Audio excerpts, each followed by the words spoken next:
Ladies and gentlemen, welcome to the UGC studios and the first episode of Fighter's Edge. I'm Zach Castleman, Kid Guru, and I'm overly ecstatic to be here. This is the first episode of my show about the fighting game community, and that's what I want to illustrate, is that this show is going to be dedicated 100% to the FGC and everything included. We're going to bring you everything you need to know about the fighting game community right here on this live stream. Event recaps, player interviews, exhibition, it's all going to be right here. So this is the only place you need to know about right here. Let me give you a little bit of background about myself and how this whole thing came to be, because, well, it's kind of an interesting story and I'd like to help you guys get to know me a little bit better. I started out in 2009.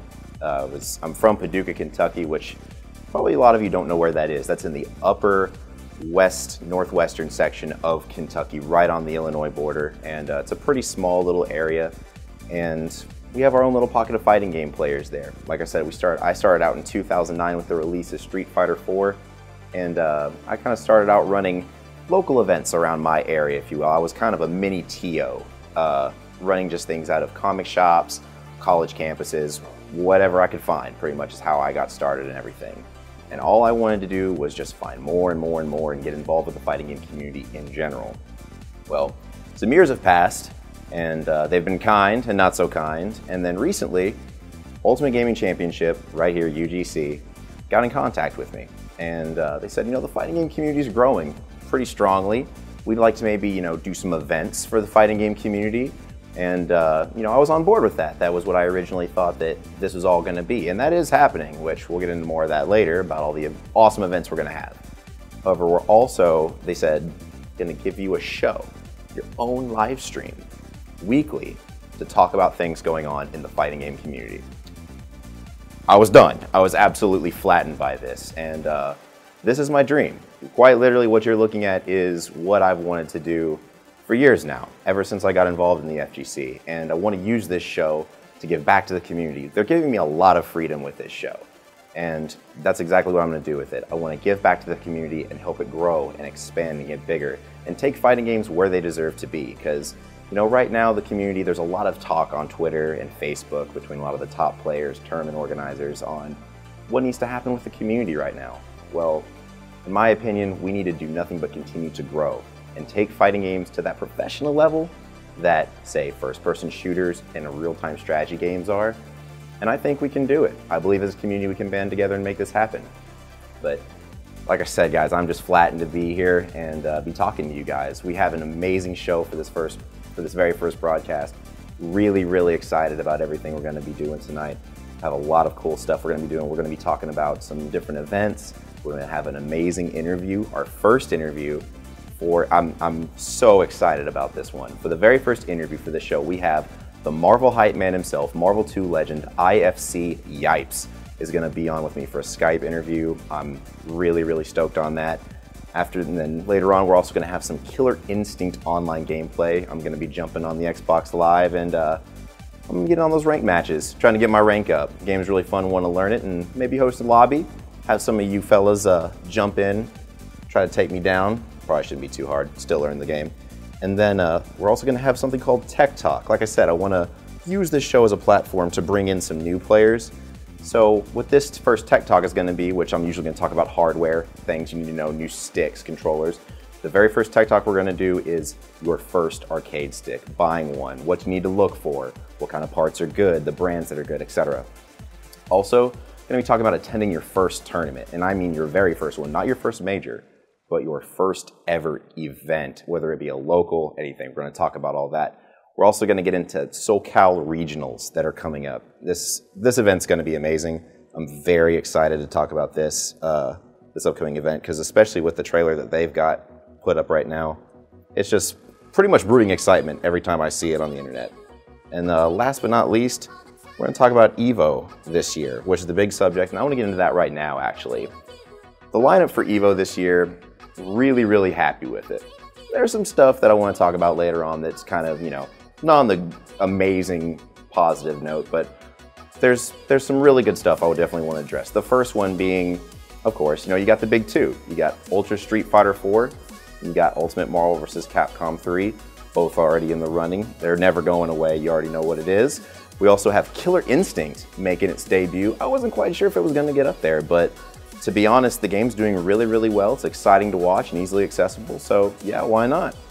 Injustice Gods Among Us. This game's come a long way. I'm excited for it to be there. We also got BlazBlue Chrono Phantasma and King of Fighters 13. Now, Chrono Phantasma, I want to talk about BlazBlue Chrono Phantasma a little bit.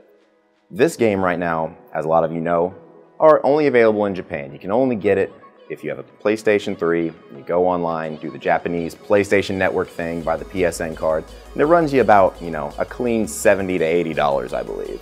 Well, next month, we're gonna get the nice disc release, and then May, just in time, we're gonna get the balance patch.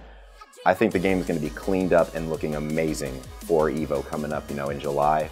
That's gonna be really exciting to watch. I think it's a really cool spot, and it says a lot when a developer, takes the time and the actual steps to get the game ready for the World Championships. And I feel like that's exactly what they're doing. And yeah, really excited to watch BlazBlue this year. A lot of players are getting into it. Some that aren't, necessarily into anime fighters. So I'm ready to see players like Justin Wong and some other big names like maybe Chris G jump in on BlazBlue and slug it out with the best of them. Also, King of Fighters 13, talked about that. That's the game that even if you don't play it, you'll love to watch it at EVO and watch it at Majors because it's exciting, it's high-paced, and if you've ever played the game, you know that it takes a super high level of skill and execution to be a top player. And every year at EVO with King of Fighters, it seems like something happens. The grand finals are amazing, the top 8s are always amazing. I'm ready to see Reynolds try to defend his title and keep it here in the USA. I was on my feet last year watching that grand finals. It was absolutely insane. So, excited about King of Fighters 13. Injustice, thank you for that patch. I'm so glad to stop seeing Superman everywhere. Now we're starting to see a lot of varied characters in the top 8s of these tournaments. Recently I was at Kumite in Tennessee. It was an excellent tournament and the Injustice top 8 was super hype. We had, I believe, the top 3 was Batman, Bane, and I think it was Harley Quinn or one of those characters, but Bane in second place, that would have been unheard of months ago. I love the direction the game's heading. It's looking also amazing for this World Championship play. Super stoked on it. Ultra Street Fighter 4, they're kind of doing the arcade edition, treatment it got, a couple years ago where the new version of the game's coming out right before the World Championships. Now, I want to talk about that a little bit. This is the perfect storm. It's like the perfect setting for upsets. There's going to be new characters involved, and these balance patches are changing the game completely. They're going to change the tier list up. And what I want to see is upsets. I truly think that it's going to be absolutely upset city. There's going to be new players come up. I mean, when it happened originally, when Arcade Edition came out, you had Daigo, who switched over from Ryu to Yun, and then you had people, like Infiltration come up and show their stuff. This is where new players are found and made with these types of games and characters like this getting adjusted. And then, that old Marvel game, whatever, that Marvel game no one cares about, that's the complete lie. I've never been more ready for the Marvel EVO ever. I mean, last year, there's videos online of me jumping up and down and screaming at Marvel top 8 last year. And I expect nothing less from this year. I think that we're going to have a really good, varied amount. I would like to see how it was a few years ago where we had a lot of folks from different countries coming and representing from Mexico, from Japan, getting in that top 8. I'd like to see that. Even though, of course, got to root for the home turf. This is the USA. I want to see the USA players excel. I do want to see some more people come in and, mix it up and try to help take down the, not take down the USA, but mix it up and get a varied cast of people from all around the world in the top 8. Now, then let's address the elephant in the room, really, with EVO. I am praying. I'm right there with you, Smash community. The Spirit Hand, Spirit Bomb is up. Hopefully, the Great Wall of Nintendo will crumble once again at the Smash community and Mr. Wizard can work his magic and bring Melee and get it back onto EVO, because that's where it deserves to be. The Smash community has grown so much, and I really want to see the game back in there. I mean, it was incredible with the documentary that was just created, the Smash Brothers. If you haven't seen it, by the way, go Google that on YouTube, or go on YouTube right now and search that video. That series is amazing. It's a couple hours of your time, but It's incredible. It gives you an amazing look inside the Smash community, and it makes you want to be a part of it. I don't really play the game that much, and trying to learn the game, which is kind of difficult, but the community's second to none, and I think if any game deserves to be an EVO, it's definitely Smash Brothers. So, hopefully that works out. I'm really rooting for that. Another thing that's going to be happening that I noticed, no Tekken. I think the Tekken community noticed too. No Tekken Tag, which is pretty disappointing. I really enjoy watching that game. I'm sure that, EVO has its reasons, but that's another one of those games where, even though I may not be directly involved with the community, sorry about that, I still enjoy watching it played at a high level. It's very enjoyable to watch. So, yeah, but overall, I'm very, very satisfied with the overall lineup. I think that there's going to be, like I said, a lot of upsets. And earlier I was talking about how in Injustice there was going to be a varied character list in the top 8. I think that's going to be actually in every game. I don't really, unless the new Chrono Phantasma patch comes out and there's something new that's completely busted, I think we're going to see a really good character variety all throughout every games. And I think Gen from last year was the one that's kind of harboring in all this, starting off with Gen and winning the World Championship. So, guys, I'm super excited. I'm really pumped. We're going to have more when we come back. I'm going to be talking a little bit more about EVO, and I'm going to also get into SCR. We'll be right back. Stay tuned here on UGC.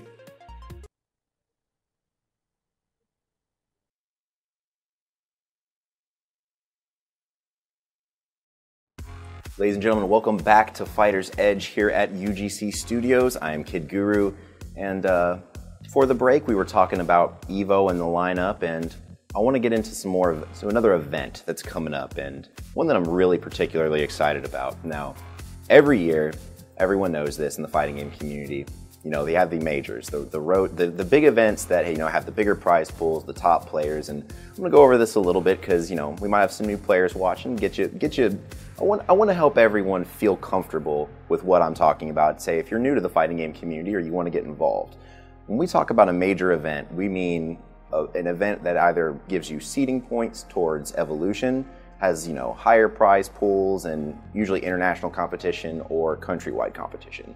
That's really what a major is, at least to me. If that's not what qualifies it to be a major, then I don't know what is. But the one I want to talk about right now is SoCal Regionals this year that's coming up. It's going to be February 28th through March the 2nd, and not only are the tournaments going to be stacked, we have all these exhibitions here that you see right here on this on your screen, and these are amazing. I'm really super excited. I'm going to be glued to my screen for all of these. First one we have up, Wednesday Night Fights versus Team NorCal in AE. Now, let's talk about this a little bit. Team NorCal, you have just tons and tons of killers up there. You got PR Balrog, you're going to have Filipino Champ, you're going to have Ricky Ortiz. That right there, that should be enough. That could take on most of that. That is a potent trio of players. I'm not even sure actually who the last two players on that team are, but they are. I don't see how Wednesday Night Fights has a really good set of players. I think they're going to be able to. They're going to be able to match wits with them a little bit, but just the fact of PR Barlog's on a complete stampede with AE. I've been watching his streams a lot lately. He's looking sharp. I see him once again, just like he did last year at EVO, being up on the main stage. When he's on, he's one of the players that if he's on, he's almost unstoppable. His mind games are amazing. I think he might be the person to actually carry the team. Champ has been doing, he mostly focuses on Marvel, and that's his game. He is the 2012 Marvel champion. So he's got to hold on to that title. He's got to make sure that game stays close. But some people forget he is one of the best Dhalsims in the country, if not the best Dhalsim in the country. I think that and that's an interest. Dhalsim's one of those characters that kind of sneaks up on you. You don't see him on too many teams. So when you fight a good Dhalsim, definitely catches you by surprise. Then Ricky Ortiz. It's Ricky Ortiz. He's an OG, one of the original professional fighting game players, been around for forever, and pretty much everything he touches turns to gold. And I saw him play at KIT once again. He was actually at KIT as well, and he did great with his Rufus. Everyone looks on point from Team NorCal. I think that's going to be a hard team to beat for Wednesday Night Fights. The next, I think, matchup we have, Team NorCal's also going to be facing in UMVC 3. I believe they're facing Team Runback is who they're going to be playing. Yeah, Team Runback, and that's from Super Arcade, I believe, out in Southern California. And that is going to be also electrifying. I think that is going to be one of my favorite. I like that team event a little bit better than the AE, to be honest with you, mostly because Marvel teams, for me, always a little bit more electricity in the air. I like the format of Team Marvel better than Team AE. You know, it can kind of drag on for Street Fighter, but for Marvel, there's never a dull moment, and I actually have to pick NorCal again, winning that matchup. So for that one, yeah, NorCal again. They're just looking super strong this year.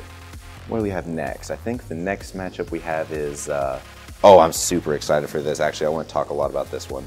We have Broken Tier Angelic versus Canada Cup Gaming's B in Marvel 3.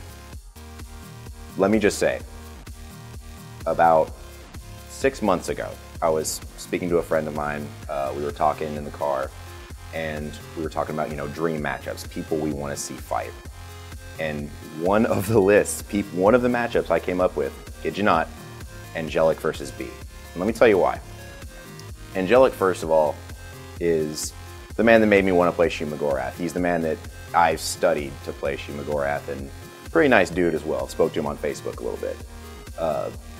He's an amazing player. I mean, got 3rd place at Evolution last year with Shuma. I mean, come on, he's undeniably amazing.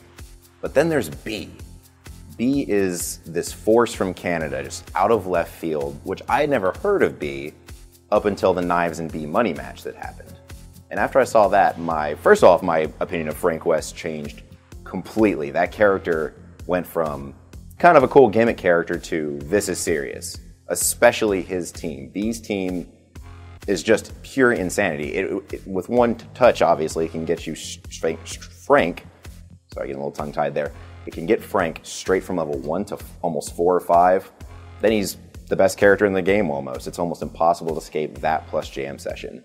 Now, as far as the matchup goes between these two, it was up in the air for me for a long time. I didn't know who I would really give the advantage to. But I actually think I would give it to Angelic, and let me tell you why. Angelic has a friend. If you ever watch Angelic streams, you've seen him. His name's Fizzy Cups. And Mr. Cups plays B's team. And he's no slouch himself. I mean, Fizzy Cups is a really, really strong player. That, by the way, someone make that match happen. Fizzy Cups versus B, that would be insanity. That I would pay money to see that match. But anyway, I would actually give the edge a little bit to Angelic because he has a lot of practice against that team. And I think that it's a 1st to 10. It's either first to 10 or 1st to 15. And if I had to make a prediction on the score, I'd say it's going to be close because B's amazing. I mean, don't get me wrong. I'm taking nothing away from him as a player, but I think in a long set, it's definitely going to be Angelic. I mean, just because he has that experience against that specific team, and I'm not sure how many Shumas there are in Canada. I mean, there may be 1 or 2 that I don't know about that are godlike, but at the moment, I really feel like Angelic does have the edge in that matchup. I'm just guessing it's a 1st to 10. If I had to guess the score, I'm going to say 10-7, 10-8 in Angelic's favor. I think it's going to be close. I want it to be close because those matchups are, I just want it to. Matchups like 1st to 10s, I don't like watching blowouts. I think everyone likes watching close matches. What do we have up next? I didn't say that. I'm sorry, I got a little tangent there. That's got me excited. This has also got me super excited. Jay Wong versus Chaos in Marvel 2. I had no idea this was even a possibility, first off. Marvel 2, first off, for those of you that may not know, if you don't know, Jay Wong is a Marvel 2 legend. Probably considered, he's widely considered the best Marvel 2 player to ever play the game in the US. So then you have this man, Chaos. I had never heard or seen anything of Chaos until the money match with Sanford this past year at EVO, where he embarrassed Sanford Kelly and made him look not good. Now, granted, I don't know if Sanford's been practicing Marvel 2. If it had been back in Sanford's prime days, it may have been a different story. But I can't take anything away from Chaos. Looks like a very strong player, but even in that video, I remember someone saying, I believe it might have actually been Sherry Jennings. Someone said something about, who he needs to play next. And someone popped up and said Justin Wong. And I thought, ooh, that would be amazing to see this new school Marvel player. I don't know if he's new school. He might have been around for a while, but he's, playing when Marvel 3 is the game to play here in 2014. And you have Jay Wong it's exciting. I mean, Marvel 2 is one of the fastest games out there, period. I don't think there's a game that is faster in existence for fighting games. So to see these two guys go at it, and I figured Jay's been practicing. He's got a lot of people. He's got, clockwork in his pocket to be able to practice with, and I think Jay's going to be ready. If I had to swing it in their favor or actually give an advantage, I'm actually thinking Chaos. I think Chaos is looking pretty strong. I mean, when I was watching the Sanford match, he looks confident, and from what I can tell, this is his game. Marvel 2 is his game, and Jay has been out of it for a little while. I mean, but it's another one where I think it's going to be super close. If pretty much the way I'm seeing it is Justin may get a little lead, but I feel like Chaos may be able to actually come back from behind after he can adjust to Jay's gameplay. Because I'm sure he's practicing probably right now against Jay's Marvel 2 team, which I believe is Storm, Magneto, and Cyclops. So he's going to be ready for that team. I don't doubt that. But yeah, I would give the edge to Chaos in that match. So let's see what else we have going on here. Oh, the Ultimate Street Fighter 4 exhibition. I wasn't that stoked about this at first because, now granted, I love watching the new gameplay of what they're doing with the balance patches. I think the game's shaping up to be the best iteration of Street Fighter 4 yet. I see no reason why this won't be the best iteration yet, but then I saw who's going to be competing. They have Snake Eyes, WoW, Infiltration. They have a Gamerbee even. Like, they have a really great roster for this exhibition, and they did a really good job of picking who they're going to play because it's going to showcase a lot of these characters' strengths. New characters, maybe I'd actually prefer to see them play. For Snake Eyes, I'm sure he'll be playing Zangief. I don't think he'll be going to Hugo or anything like that, and that's what I want to see is how he adjusts with his new character and takes it to the next level. Or say Infiltration. I know he was playing Rolento at Capcom Cup, he's used to the character from Cross Tekken, so maybe, I want to see some people maybe mix it up, but ultimately I'd really like to see people stick with what they know and how they can adjust the patches for their characters. So it's going to be a completely, honestly, as far as who would win, because I believe it's an 8-man tournament style, who's going to win, I can't call it. It's completely up in the air. Snake Eyes could come through and just destroy everyone with the new Zangief tech. Or who knows, maybe he'll pull out Hugo and show us, Hugo is strong and a viable character. Or maybe PR Rog will come in and play Elena and just destroy who knows? It's completely up in the air. That's why that one will be definitely exciting. Guys, we have a lot more to talk about. So stay tuned right here on Fighter's Edge. Don't go anywhere. We're going to do a quick commercial break.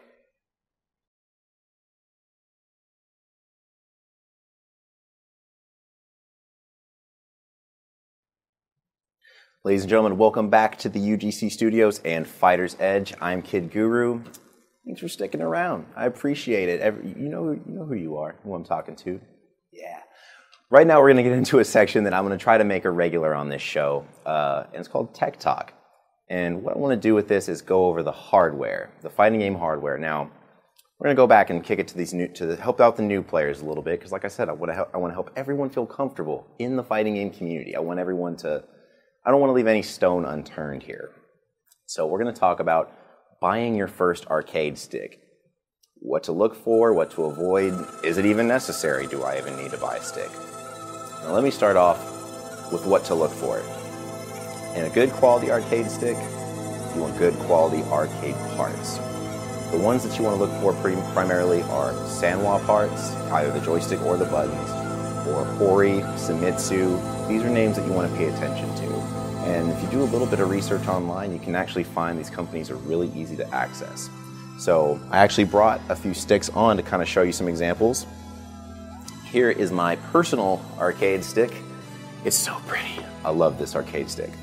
This is a Kanba 4RAF. And the reason why this stick is really, really special, and I would recommend if you're serious about getting into fighting games, it's dual modded. What is dual modded, you ask? Some tournaments you may go to, some may say, we're going to play on PS3. Some may say, we're going to play on Xbox. This stick plays on both. For the price of about 150 bucks, which ultimately, when you're buying an arcade stick, if you're looking for a tournament grade one like these, where they're sturdy, they have a really good base, they have a felt bottom to prevent them from sliding around on your lap or on your table, the good rubber stoppers, this is what you're looking for, about the price range. Now normally, with some of these sticks, you're going to be looking at a price range for a tournament quality one, kind of like this, where they're sturdy, of about $120 to $200. Now you can, some companies sell them at $200 that only work on one system. Don't go for those. There's no need, because things like this exist for 145 that'll play on both. Now, some basic stuff to look for, you know. What system you need it on, obviously, like we just addressed, but talking about the parts. Right here, Sanwa buttons. This is the kind of, you know, with this stick obviously has been modified, which is one of the, also another amazing thing about having an arcade stick. You can make it your own. You can make it personal. You know, this is a custom ball top, custom buttons, custom graphic, designed by yours truly, and some plexiglass to cover it, and you got it personalized. And I got some cool JoJo's Bizarre Adventure stickers on there, yeah, represent the anime, and yeah, and a handy dandy carrying handle. And this is, like I said, a Qanba, Qanda. They're a really good company to look towards. And that's another thing I actually want to touch on real quick is the brands. There are certain brands you kind of want to avoid. And those brands you want to avoid are brands that aren't Adark, Qanba, Hori, or Mad Catz. Those are pretty much the golden four. Anything outside of that, it's kind of, you know, they're usually custom sticks if they're any good. Like Bowhammer is a company that makes really high quality arcade sticks. And there's some other websites, but really, I mean, for the prices for some of those sticks, they get up into the $250, $300 range for custom sticks, which, don't get me wrong, they customize them to your heart's content. I mean, they'll, you know, make it light up and put an LCD screen, a boombox in it, but if you're just starting out, you know, if you want to go straight for the tournament quality grade, I would recommend one of these bad boys, because they're amazing. Another big feature I want to talk about, actually, trapdoors. Trapdoors for your cable. This is important. This is a lesson learned. This stick has a trap door, and this is my stick that I use currently in tournaments. This right here was the first arcade stick I ever bought, and unfortunately, it no longer works. It is a hollow shell of emptiness and despair. I would like to turn it into an Xbox 360 stick, but the reason I brought it along is because there's, as you can see on the sides, there's no trap door for the cord, which is what caused this stick to die. After wrapping the cord up 1,000 times by going to tournaments, by going to LANs, you know, sessions, what have you, it got worn out. I mean, that just happens. I mean, with cords after you wrap them over time, if you've ever had a wired Xbox controller, it's no different. It's the exact same kind of ordeal. And wireless sticks, if you're going to be a tournament player, there's no need. You know, this one, now back in the day, this was a high quality stick. But when Mad Catz came around and introduced the revolutionary trapdoor technology, it's not revolutionary, it was common sense. You know, these kind of models are kind of outdated, but I see a lot of people still use them because they're sturdy. I mean, there's steel plates on the bottom, and this is actually a steel top. I mean, this thing's been dropped off my car back when it still functioned, and it continued to work. And this is another one where you can see I've kind of done a little bit of modifications to it. New buttons. There were some buttons over here, some extra ones, but I don't typically ever use the shortcuts for the all three punches, all three kicks. I like using, you know, everything. I like doing it like in the arcade, basically, like where it's just, you don't have any shortcuts, so you have to do it properly. This had some custom art on it, but I took it off. I want to make this one a Xbox One stick. This is going to be my next gen stick. I'm going to take the old and busted, and it's going to be the new hotness, is what's going to happen to it pretty well. I don't know if I'll customize that one, but if you're looking, you know, to try out a stick, obviously with pretty much any product, if you're trying to look for something find a friend or find someone that has one. You know, find a friend find a friend, like you don't have a friend. Find someone that you know that has an arcade stick and just give it a shot. You know what I mean? I mean, just try it out for a little while and play for like an hour or two. That's about how long it took me to adjust to my arcade stick. About 1 to 2 hours, and I was familiar with the buttons and the layout, and you know, I was learning. I was getting just my muscle memory down. There are cheap versions of some sticks. There are Mad Cat sticks. You can find some of the Street Fighter 4 Standard Edition Mad Cat sticks for pretty cheap on Amazon. I've seen them go as low as $40 for used ones, and the new ones are going to be running about $60 for Xbox 360, and I believe $50 for PlayStation 3, if I'm not mistaken. You can look at those on Amazon or eBay. And those are the places to go. Those are also customizable. You can change the buttons. It's a little hard to change the graphic, but you want to put some new buttons in those, because with the tournament quality sticks, you're going to get your good parts straight out the bat. That's another thing let's touch on.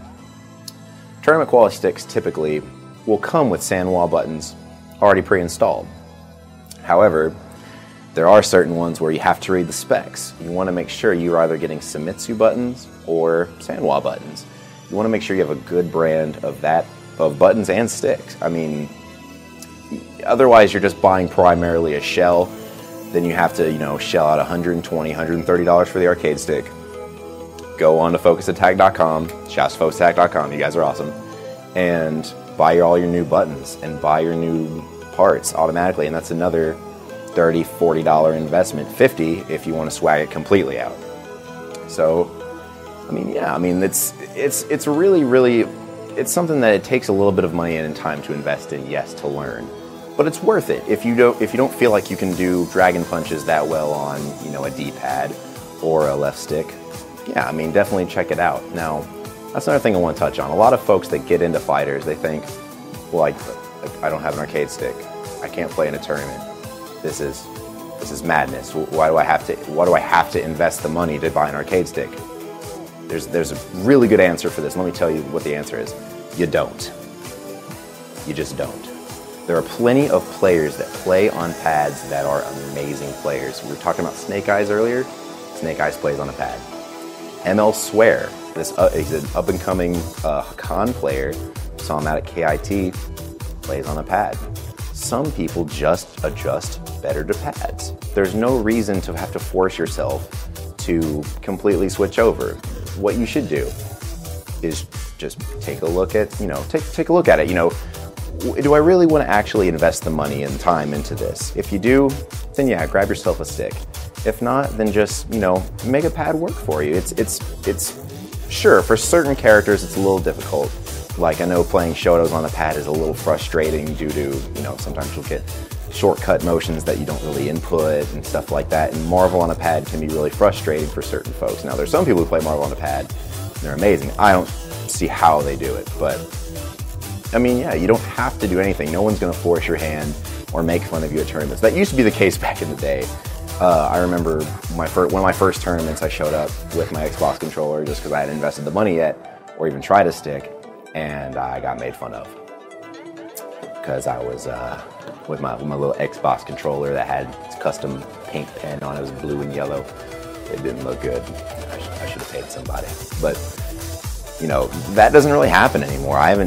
That's been long gone. That's an old fad. It's old news. That doesn't really happen anymore in tournaments because actually grapple characters, it turns out, are really, really good with pads. That's a common thing, it seems, with top tier grappling players is they like using the pads. They like having the D-pad and the left stick. And yeah, the shortcuts sometimes work for people, but that's what I want to really reiterate. If you're a new player trying to get into fighting games, you don't have to invest the $150 to get the hotness, because but you can see, this stick is personal. It's my own. It's got my tag.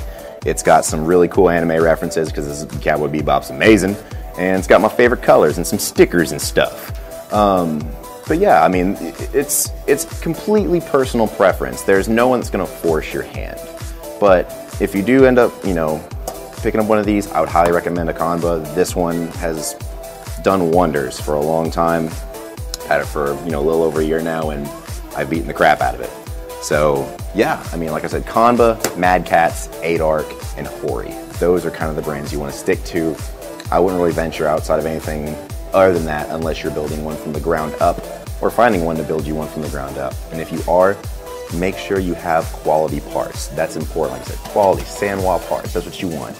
You don't want plastic Walmart just crap. You want the high quality Japanese parts or Korean parts, whatever your preference is. If you like American style buttons from like in the old days that are concave instead of convex, do that. I mean, it's whatever you want to do. It's personal preference, and that's the beauty of the FGC as far as controllers go. And that's what I want to leave you with there on the Tech Talk. Guys, we have so much more to talk about. And I said, we got through the arcade sticks and it went great. I showed off mine a lot, and because I think mine's pretty darn cool. So guys, stay tuned right here at UGC. We'll be right back.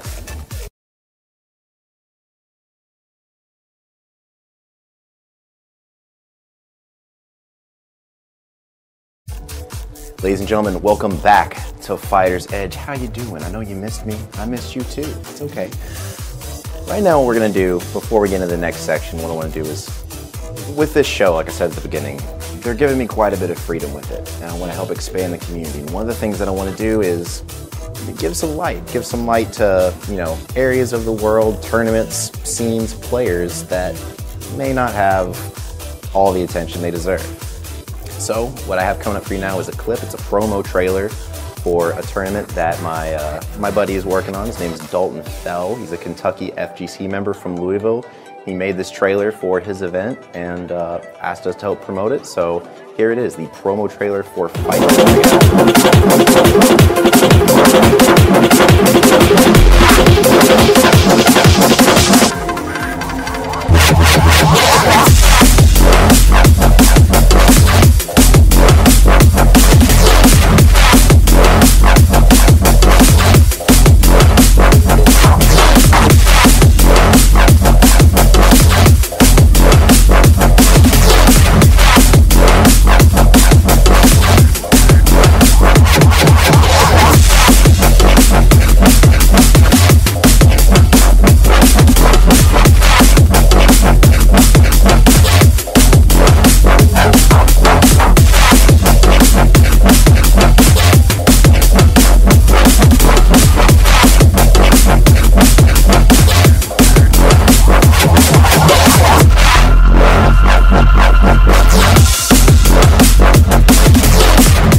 Comes a new challenger.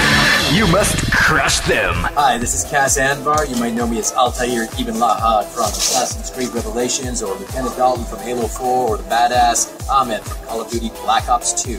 I'm going to be at Fight Fest 2014 to play against you if you got the guts. So be there. Check out the information below, the dates, and the venues. Come play against me. And remember, follow the creed. Pretty sick stuff there. If you guys noticed in the trailer, they're going to have a huge array of games. They're going to be having, all the classics, all the stuff you want to have, your Big 2, your Marvel, your Tekken. There's also going to be Vampire Savior there. Vampire Savior community, you guys got to show up to this thing, man. I know Dalton really cares about you guys. I know he's a big member out there. We're going to have some Guilty gear. He's a big member of that community too. Come out and support this event. I went last year. It was really small, but it's at a humongous pop culture convention called Fandom Fest. I can't recommend it enough. It's an amazing tournament, and they'll treat you right out there, and it's got a pretty good prize pool, so definitely be one to come check out. It's out at the Galt House. It's an amazing hotel. Definitely check it out. Also, shout out to that sick music from Icarus Audio, Brand Static Alpha. Got something in my eye at the moment.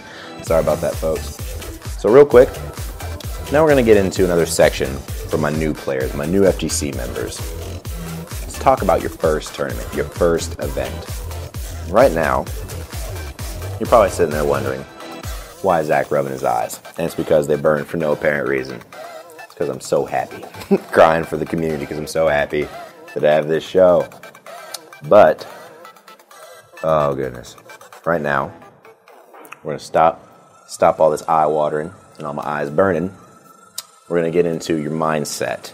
What you need to do as a new member in the community, going to his first tournament, his first event at, say, a comic shop or at a local college, a local event, and where you can find this kind of stuff. Facebook is a really good answer for that, for local events.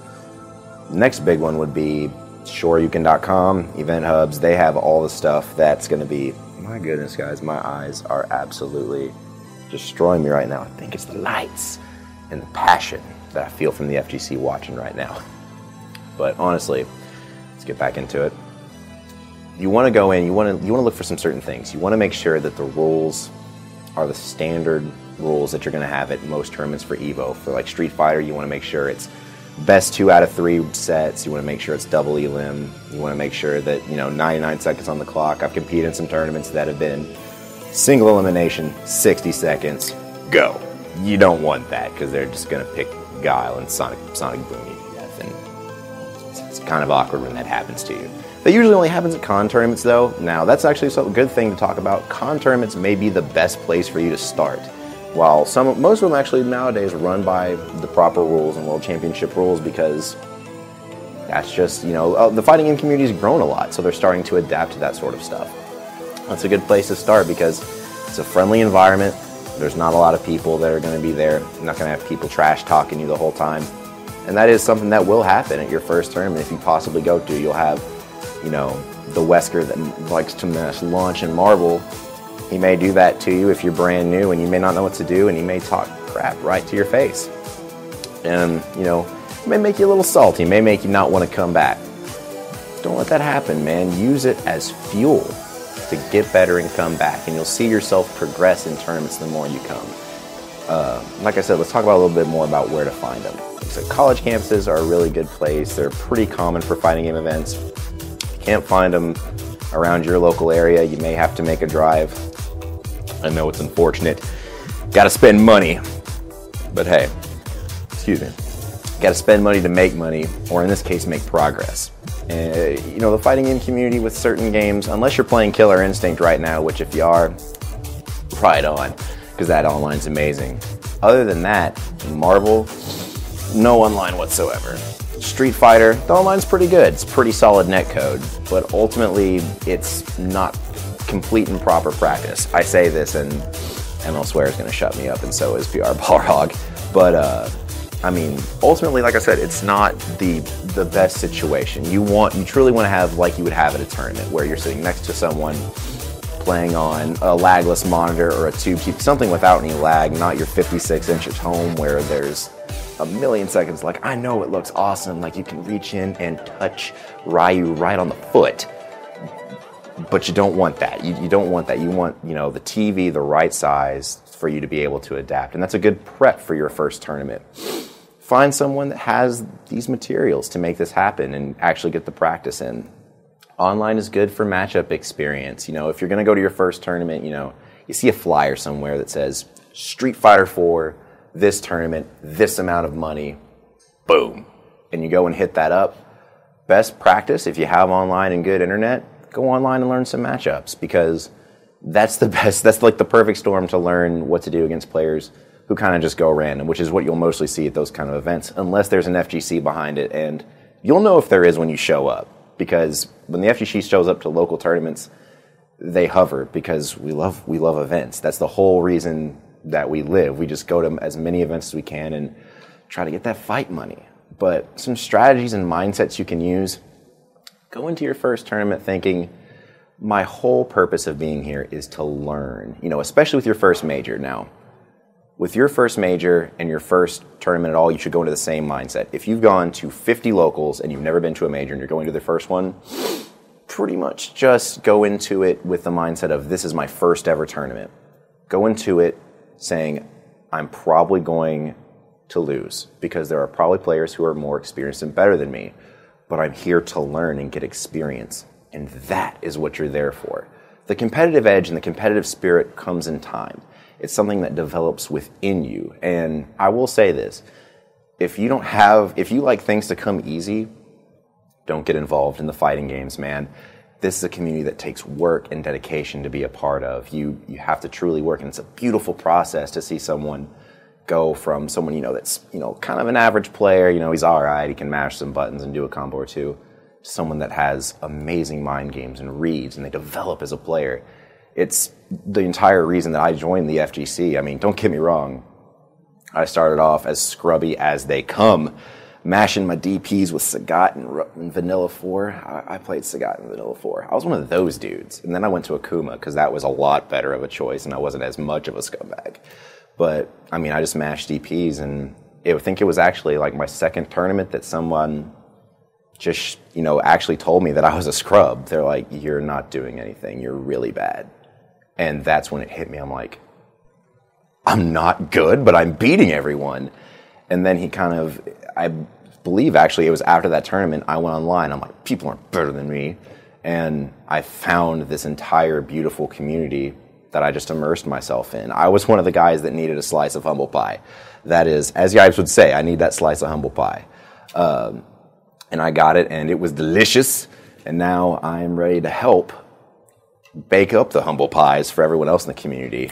That was a lame joke, but I'm just gonna roll with it. So yeah, your first tournament, look for something like a con tournament or a local at a comic shop. If it gets, typically those won't get above anything over like 15 players, and it's a good start. Just work your way up and work your confidence level up. Go on some forums and read about your character and just get mentally prepped. If you find yourself being nervous, wear a pair of headphones. Put some tunes in, put in your Mariah Carey, and just rock out and, play whatever game you're going to play. Some games do require sound, like Marvel, with certain assists that get called out. But I would actually sacrifice that for your first couple of events to get used to playing in a tournament environment to where you're not just shaking the entire time you're playing, to being comfortable and zoning out and focusing on the game. Don't even look at the guy next to you. He's not going to do nothing but psych you out. Just pay attention to your game and focus on playing your game and learn your matchups. And that's the best advice I can give to new players going into your very first event. There's really not much more to it than that, guys. I mean, the main thing I want to also illustrate is don't be scared to lose. Don't be scared to be embarrassed. I mean, what's the worst that's going to happen? I beat you, you're free, get out of here, you're not godlike.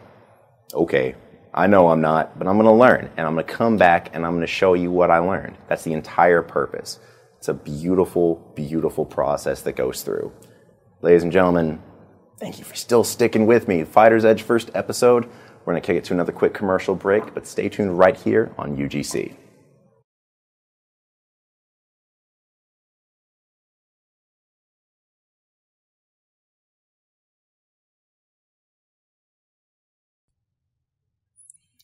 Ladies and gentlemen, welcome back to UGC Studios and Fighter's Edge. I'm Kid Guru, and right now we have a man in the FGC that has my utmost respect.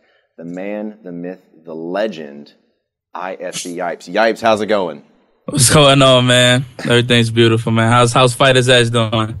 Good, man. Now that all the contaminants and passions out of the air, my eyes aren't waterfalling anymore.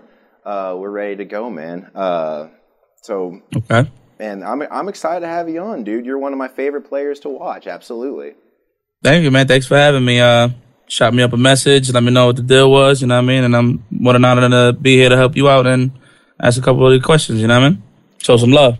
Yeah, man, really appreciate it. That's also one of my favorite things about you, man. You give back to the community tenfold, and I'm sure myself and the rest of the community appreciate everything you do. But let's get right into it, man. Let me pick your brain. Okay, brain's open. How do you feel right now about the state of the fighting game community? Where do you think we got to go from here, man? Do you want this growth that we're talking about and that's being discussed, or do you want it to stay tight-knit? Well, I'll tell you this. I've been in the FGC for more than like 11, 12 years now. And to be honest, I never expected it to get to this level of quality to the masses. You know what I'm saying? Like before, it wasn't no streaming. It was literally camera recorders just recording the TV. Now we got streaming and stuff. So, I mean, the quality has really grown in terms of the year. So I'm really happy for that. And I'm glad that I'm part of that evolution in terms of the FGC. Now, in terms of evolving, of course, we can always evolve, take it to even a bigger mass. You know what I mean? I mean, we do have a good following in the FGC now, but we would like to touch a lot of people, a lot of bases, even international, even more. So, I mean, it's up to the FGC really at the end of the day. Right on. Yeah. How do you feel about the international growth, about more FGCs and scenes popping up all around the world right now? It's a beautiful thing, man. Let me tell you. Before, back in the day, it was just from my knowledge was USA and Japan pretty much.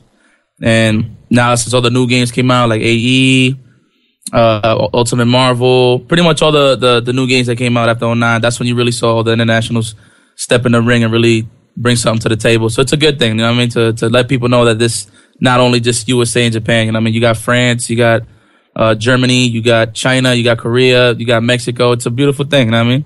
I see it at that Olympic status down the road, so sounds good. Looks good. Yeah, man. I mean, Evo every year looks more and more like an Olympic-style type of event. It just gets bigger and better and more excitement. So I'm right there with you. Now, talking about Evo, you know, it's a big event. What other events are the year of your favorites to go to as far as majors? I mean, what do you look forward to the most? Like, what events? Let's see. All the Big E's events. Shout out to Big E Gaming. So that's like Winter Brawl, NEC, Summer Jam. I've been through all of them since like I said, since like my 12-year period in WGC. I always been in one of Big E's events. Larry Shinblanca, who runs Final Round, beautiful event. Always looking forward to that. CEO started going in 2011. It was beautiful. You know what I'm saying, now they got the ring prop now in the stage, so it's pretty cool. That's pretty much about it. It used to be Caesar's Beatings, but the guy that runs it, Chris Gallion, he don't run it no more. Fuji, so sad thing. But other than that, that's pretty much on the money right there with those tournaments. Right on. And you mentioned CEO in the ring, and I gotta say, I hope you'll be able to go to CEO this year because you in that ring were amazing the last time I saw you get involved, man. I mean, you like you said, no one was doing anything, and then you took it to the next level, and that's what I want to see, man. That's another reason I think you're one of the most enjoyable people to watch is, you know, you guys bring the energy, you bring the fire, and that's what the community needs. I love to entertain, man. I like to put smiles on people's faces, man. That's my goal here in FGC. Right on. So. What other games? I mean, I know back in the day whenever Street Fighter 4 first came out, you were involved in that a little bit. You know, I saw you playing Abel, and you had to meet Abel, man. I mean, are there any other games that you're working on right now, or any other games that are maybe new that are catching your interest? I mean, what's going on as far as your competitive? Well, currently I play Ultimate Marvel Capcom 3, just the Marvel 3 series in general. Since it came out vanilla, I've been playing that. But I used to play Street Fighter a lot when Vanilla and Super was out. But then when Marvel 3 came out, I kind of just dropped it, just stepped my game up there. But I'm going to come back on that in Ultra, pretty much. Before all of that, it was Marvel 2. So I'm just currently, just Marvel 3 right now. Just stepping on my execution right now and just getting stronger in the game. And just hopefully I can help my scene out. You know, the young guns is coming up. So. Right, I understand. And say stepping up your execution, I was actually watching you on your live stream last night, practicing your plink dashes.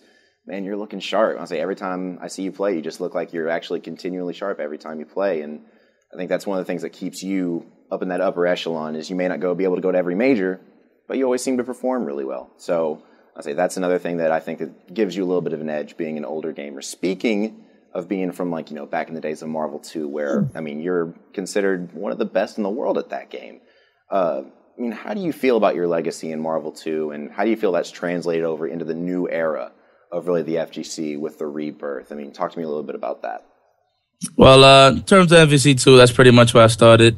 It was a hard road, man. I had my demons coming up, you know what I mean? And then I had to conquer those demons so I could face individuals like Justin Wong, Sanford, and guys from the West Coast. But it really molded me to the fighting game player that I am today. And it's with everything. Skill, how to understand games, my personality. You know what I mean? That game had a lot of energy, and I really like hype. That's what I'm about. I like that energy that keeps me motivated to keep playing these games. But now transitioning to Marvel 3, obviously it's a totally different game. So, I mean, it was intimidating at first, you know what I mean? Because not in my comfort zone no more. I mean, I was still there in my comfort zone in terms of Marvel, but it was a brand new game. So I pretty much had to redefine myself, rediscover myself, see what type of characters I play. So it took a while before I transitioned to be like one of those top players. But I love it, man, the transition to come in from an OG game like Marvel 2, coming to Marvel 3, and seeing all the young guys coming up and all the new cats coming up. It's like a whole new batch of players now that I have to worry about, you know what I mean? So that's always good for the competition. That's what fuels the evolution of the fighting game community, pretty much the new games and the young guns that come up. So I really enjoy myself right now when it comes to Marvel 3. Yeah. Like I said. I say right on. Do you ever feel any pressure from, being known as one of the, old Marvel 2 players to perform better in Marvel 3? Does that ever kind of come up as being an issue for you in your confidence, or is it just, you go into Marvel 3 with a new slate? Yeah, it's a new slate pretty much, man. Like I said, like I pointed out earlier, you got so many young kids now playing, like that I never even seen before, stuff like that. So, and I always see them getting better and better. So when I see that, it always forces me to get better and better just to keep up with them. You know what I mean? Because I'm like 20, I'm 26 now, and I see kids like 18, 19, 17 getting in, and they're pretty much at that level right now where they could actually take some of the OGs out right now. So it's a good thing. You know what I mean? It keeps me sharp. So it's just beautiful. Right on. Curly mustache. You got any? What do you got for me, man? With curly mustache, those are some of my favorite events to watch. I'm gonna make a couple announcements later down this month. I can't really elaborate on it right now because I don't have nothing set in stone. But pretty much the whole goal of the fight of curly mustache is just to bring all the fighting game cultures in one. No, so well, not necessarily in one, but just to really showcase everyone's talent around the world. I want to take curly mustache around the world. That's my biggest goal. So hopefully I can meet those goals by this year, next year. Know what I mean? That would be amazing. I'd love to see you. I mean, what kind of community over, in other countries would you be most excited about? I mean, I know Mexico is super hype about their Marvel. Yeah. I mean, I think yes, definitely Mexico, Japan, UK are pretty much the main places I want to hit first. So that I really want to showcase. Because they have talent, man. You got guys like Alan Yoon in France. I'm pretty sure you heard about the guy known as Nemo in Marvel 3 from Japan. You know what I mean? He's a very strong player. And then you got Mexico. You got like Fruitsy. You got a whole bunch of those players out there, man. That's really good. So definitely that's my main goal for the curly mustache. Right. And you talked about earlier about bringing the energy and excitement. I feel like that's another thing that curly mustache does extraordinarily well. Is it's not so much of a formal exhibition as much as it is exciting. I mean, it's just exciting to watch. I mean, exhibitions can be, they're all right, but curly mustache has something special about it. I think a lot of it has to do with your background and you being the staple hype man for the Marvel series, Well, it's more of the invitational style that really brings out the energy for that game. You know what I mean? When somebody gets an invite, when I send an invite, people are really excited to be a part of it. So that makes me feel happy about myself and the curly mustache and pretty much all the young bucks that come up and really trying to perform. So it really gives a sense of encouragement to actually get better so they can receive one of these invites. I always push to see good players get better. I mean, average players get better so they could get involved in it. So, you probably get an invitation in the front door so you could participate in one of these hypest events out there. Right. I mean, that's amazing, man. I mean, you're doing, and it's like you said, it's kind of a different format, and also the regions. I know there was you had some regions that had formed some teams together and fought, and I think that's another amazing idea because back in the day, that's what it was. That was the rivalries. I mean, I wasn't around back then, but when I came into the FGC, all I did was kind of study all how it used to be and see how it was. The East Coast West Coast rivalry, and I like that you're trying to keep that alive and help fuel that.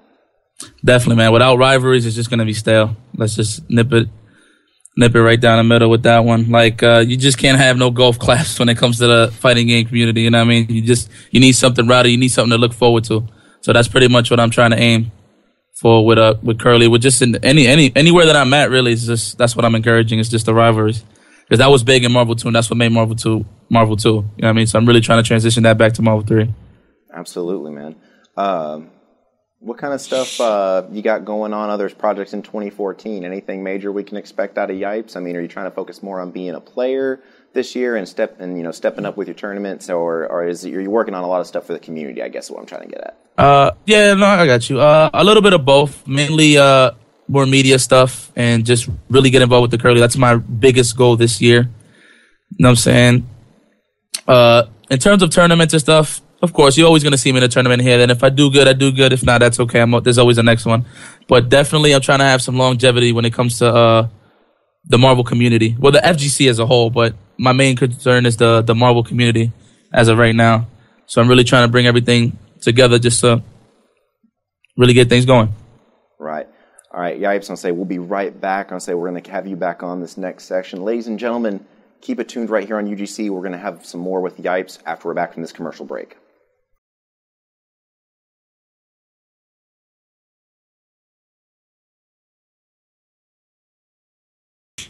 Ladies and gentlemen, welcome back to UGC Studios Fighter's Edge. We still have Yipes here on Skype with us for the interview, and we're going to get into some more questions. I'm going to pick his brain a little bit more for you guys. Okay. All right. Yipes, I want to talk about Capcom Cup, man. I think you blew everyone away at that tournament. You came out of nowhere. I mean, everyone knows that you are, you know, you're one of the most solid Marvel 3 players, I think, in the country. I mean, I would say that at least. I think every time you show up, you're always a threat.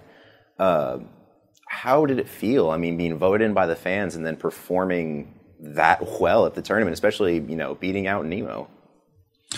Well, let's see. To be honest, I really didn't think I was going to get voted in. I didn't really think it was going to be that much of a voting process with me. Like, I figured I was going to get some votes, but I didn't think I was going to be part of the top 8. And this is in all seriousness. Like, I tell that to like guys like Justin and stuff, and they always give me like, "Come on, man, you knew you was going to make it in." But I was like, "Nah, I really didn't." Just off the strength that I haven't really performed that well last year in 2013. Like, I'll get my top 8s, top 5s, stuff like that, top 3 occasionally, but I really wasn't doing as how I was doing dominantly in 2012 and 2013. So I figured people was going to go with the consistency, but Combo Fiend, man, shout out to Combo Fiend over there in Capcom.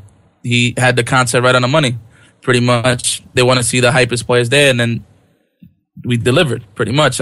When I got there, I felt a lot of pressure, too. So when I found out that I got voted in, I was like, oh, man, I really got to perform. And then when I found out that Filipino champ was first, I was like, oh, I definitely got to go in, you know what I mean? So once I got that, just had to perform. I just didn't want to let nobody down, pretty much. And just all the Genki Dama from the Warriors and everybody that supports me really helped me pull through in that tournament. Yeah, man. I mean, you have one of the best fan bases and followers. Like, you know, the Warriors, you always reference them and you always talk about them. They are some of the best members of the FGC from what I've seen, you know, as far as your even your Twitch chat, everything. I mean, you attract some of the most positive energy out of this community, and that's really what I like. And I think that's an amazing thing. Now, you know, when you talk about, you know, your first match being champ, did you have any, you know, I guess what I want to say is, when you went into the match, what were your predictions? I mean, were you sure that you could beat him, or were you kind of on the fence about it? Well, no, I actually knew that I could beat him. It was just how well was I going to perform right then and there, pretty much. You know what I mean? So when I got that play before the match, I just heard a lot of stuff about Champ talking smack, talking about, yeah, it's going to be free, whatever. The blase. You already know the same old, the classic Champ. You know what I mean? He's always been getting at me for being the commentator and whatnot, which I enjoy doing. But, you know, he had some jokes about it, so I had to shut him up.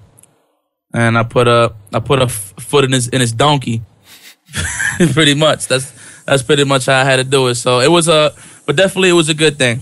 I mean, and just that caliber of that level of Filipino champ and Ultimate Skycar 3, I couldn't slack at all. So I picked my team, the team that was best to beat him, and I did my thing. Three donut.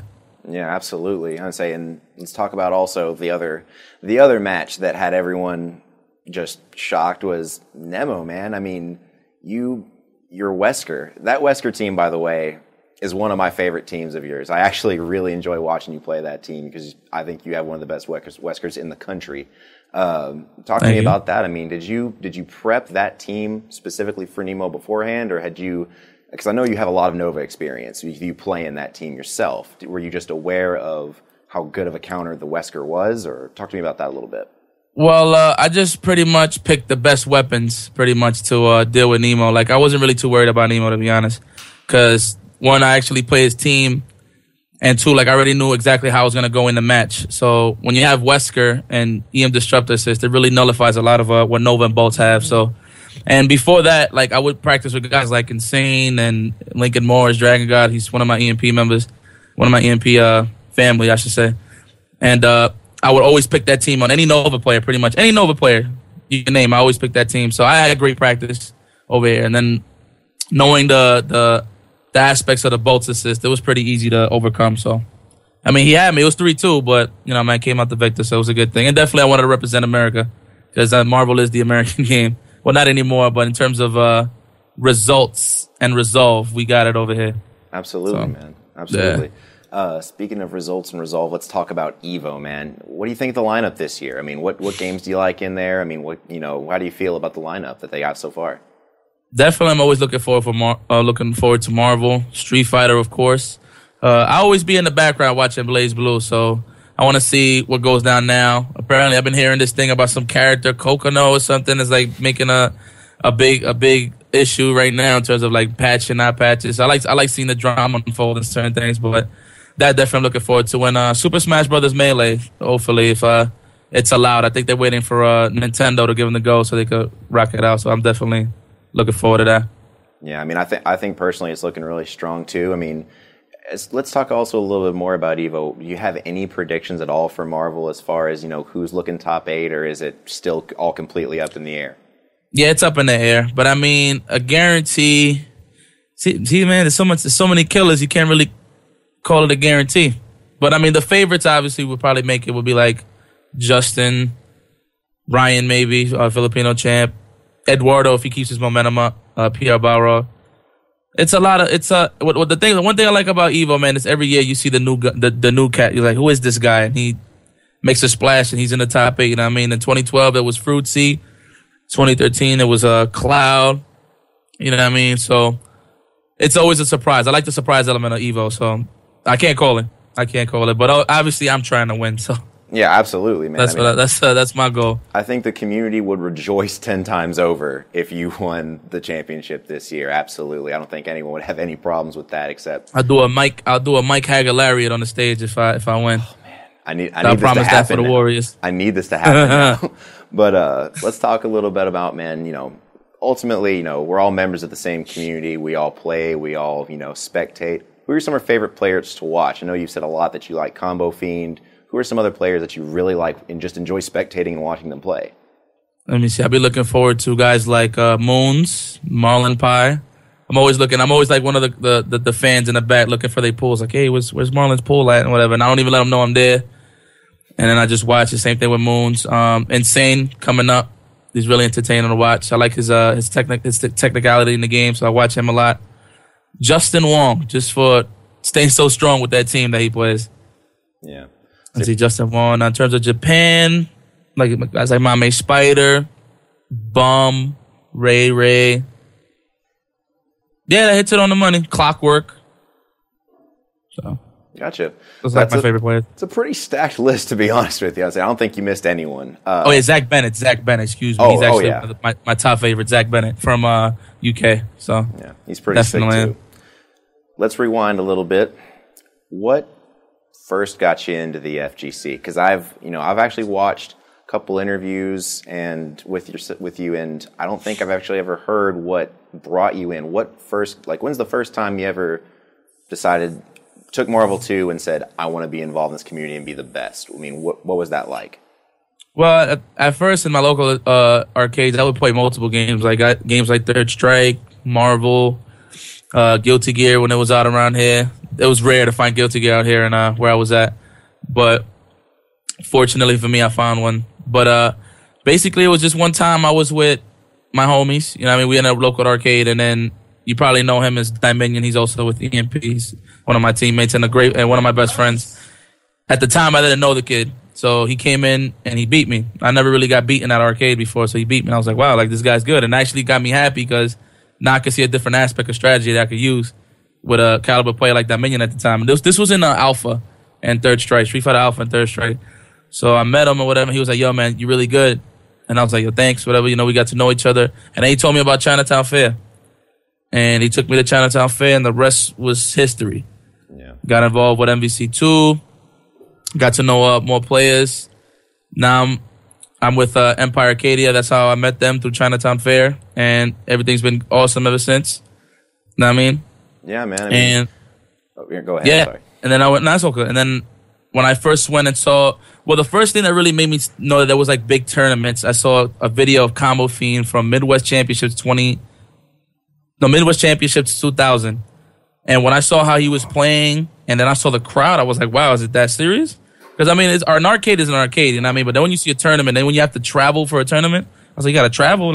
We got stuff over here, but we got to travel. And then, lo and behold, I found out the best way possible, just to travel to a tournament myself.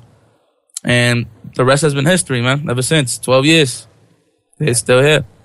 That's insane to think about 12 years, because I feel like I've been involved for a long time with 5. 12 is just, it's monstrous. And that kind of dedication to the community, I think, is what's going to help it grow. I mean, that's another thing that I really enjoy, is that it's never stopped growing as an entire community. You know what I mean? Is even back in the arcades, I mean, I'm sure as new games were released, you guys would see more and more people come in. And I think Chinatown Fair was probably the melting pot for some of the best players in the entire country. Definitely, man. Yeah, guys like Eddie Lee, Arturo Sanchez, Justin Wong, you name it, man. Josh Wickfold, Desmond Pinkney. Yeah, man, that bred a lot of legends, man. Definitely, Eddie Lee was the original, I guess, the Justin Wong era back in the day. So, Justin had to go through him for him to continue to blossom to where he's at now. You know what I mean? And I had to go through him to actually get, like, some pull. You know what I mean? I guess not really in the popularity context, but in terms of respect. But, yeah, definitely bred some killers. Chinatown Fair, man. Rest in peace. Absolutely, man. Well, Yipes, we're going to be closing out here in a moment. Where can people find more IFC Yipes? You could check out EmpireArcadia.com. You could follow me on Twitter at IFC Yipes. You could follow me on Instagram at IFC Yipes. Facebook, IFC Yipes. IFC everything, pretty much, and you'll find me. Know what I mean? So please be on the lookout for the next couple of weeks for a couple of announcements that have to do with the curly. And, yeah, man, pretty much also, of course, BrokenTier.com if you want to check out my apparel. And I'll sign off on that. Awesome, man. Well, Yipes, thank you so much for being on. Ladies and gentlemen, stay tuned right here on Fighter's Edge. We'll be right back.